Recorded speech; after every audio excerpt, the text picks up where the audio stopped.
नमस्कार, मी हरीश चौतवे आपल्या सर्वांचं बीएम आजतक न्यूजमध्ये स्वागत करतो। चला तर मग बघूया महाराष्ट्र राज्यातील आजच्या घडलेल्या ठळक घडामोडी। जो भ्रम फैलाने वाले लोग हैं, जो राजनीति करने पर तुले हुए लोग हैं, जो किसानों के कंधे पर बंदूकें फोड़ रहे हैं, आज जो लोग विपक्ष में बैठकर किसानों को भ्रमित कर रहे हैं, वो भी अपनी सरकार के समय इन कृषि सुधारों के समर्थन में थे। कि आजकल दिल्ली के आसपास किसानों को भ्रमित करने की बड़ी साजिश चल रही है। उन्हें डराया जा रहा है कि नए कृषि सुधारों के बाद किसानों की जमीन पर दूसरे कब्जा कर लेंगे। भाइयों बहनों, मैं आपसे जानता हूं, क्या कोई डेयरी वाला आपसे दूध लेने का कॉन्ट्रैक्ट करता है तो आपकी गाय भैंस ले जाता है क्या? कोई फल सब्जी करने का उद्यम करता है तो क्या आपकी जमीन ले जाता है? क्या आपकी प्रॉपर्टी उठा के ले जाता है क्या?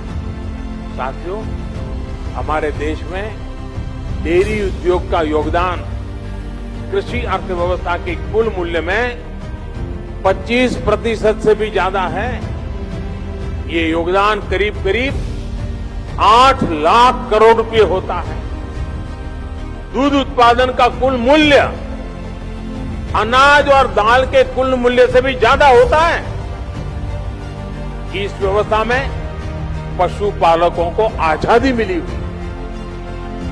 आज देश पूछ रहा है कि ऐसी ही आजादी अनाज और दाल पैदा करने वाले छोटे और सीमांत किसानों को क्यों नहीं मिलनी चाहिए? साथियों, हाल में हुए कृषि सुधारों की मांग बरसों से की जा रही थी। अनेक किसान संगठन भी पहले ही मांग करते थे कि अनाज को कहीं पर भी बेचने का विकल्प दिया जाए। आज जो लोग विपक्ष में बैठकर किसानों को भ्रमित कर रहे हैं, वो भी अपनी सरकार के समय इन कृषि सुधारों के समर्थन में थे, लेकिन अपनी सरकार के रहते वो निर्णय नहीं ले पाए, किसानों को झूठे दिलासे देते रहे। आज जब देश ने यह ऐतिहासिक कदम उठा लिया तो यही लोग किसानों को भ्रमित करने में जुट गए हैं।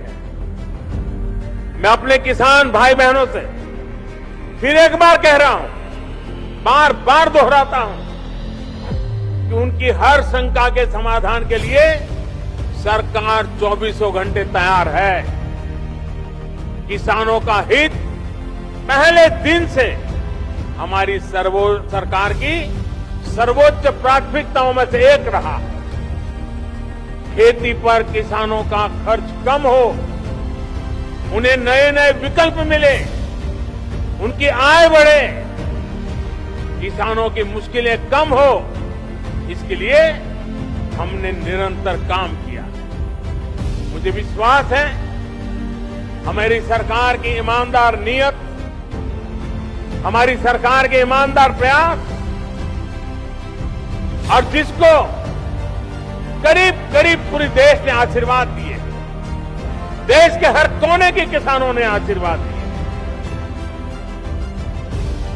मुझे विश्वास है कि किसानों के आशीर्वाद की ये ताकत, देश भर के किसानों के आशीर्वाद की ताकत,